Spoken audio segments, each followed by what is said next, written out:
বঙ্গোপসাগরের কাছে যে কয়টি নদ নদী প্রবাহমান তার মধ্যে খরস্রোতা পটুয়াখালীর সোনাতলা, যার তীব্র স্রোতে ভাঙছে স্লুইস গেট সহ বেড়িবাঁধ। প্লাবিত হওয়ার শঙ্কায় 7 গ্রামের মানুষের বসত বাড়ি ও কৃষি জমি।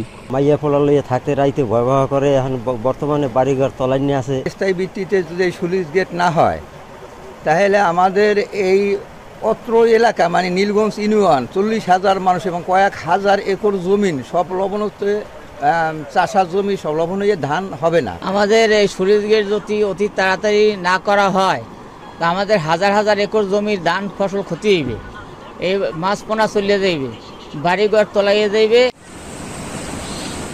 পানি উন্নয়ন বোর্ডের তথ্যমতে কলাপাড়ার 16টি পোল্ডারে 525 কিলোমিটার বেড়িবাঁধে 198টি স্লুইস গেট রয়েছে। সোনাতলা নদীর ভাঙনে বিপন্ন গইয়াতলা বেড়িবাঁধ সহ স্লুইস গেট, এছাড়া চম্পাপুরের করমজাতলা সহ একাধিক বাঁধও ঝুঁকিপূর্ণ। ভাঙন রোধে পানি উন্নয়ন বোর্ডের সক্ষমতা বাড়ানো, স্থানীয়দের অংশগ্রহণ নিশ্চিতে জরুরি সংস্কার এবং আগাম পরিকল্পনার পরামর্শ পরিবেশ কর্মীদের। ভাঙন রোধে নানা উদ্যোগের কথা জানায় পানি উন্নয়ন বোর্ড। পানি উন্নয়ন বোর্ডের আগাম পরিকল্পনা নিতে হবে কৃষক এবং আমাদের মানুষ ও তাদের সম্পদকে রক্ষার জন্য।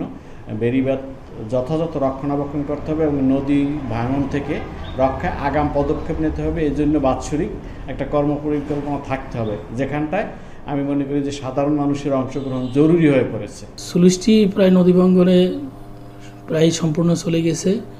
আমরা জরুরি ভিত্তিতে ভিতরে বাঁধ নির্মাণ করে এটাকে ক্লোজ করব, আর নতুন স্লুইস করার জন্য আমরা প্রস্তাবনা পাঠাইছি। বাজেট পেলে আমরা নতুন স্লুইস নির্মাণ করব। বেড়িবাঁধ সহ স্লুইস গেট নির্মাণে পানি উন্নয়ন বোর্ডের পরিকল্পিত সংস্কার দ্রুত নিশ্চিত করা হলে ক্ষয়ক্ষতি থেকে রক্ষা পাবেন স্থানীয়রা।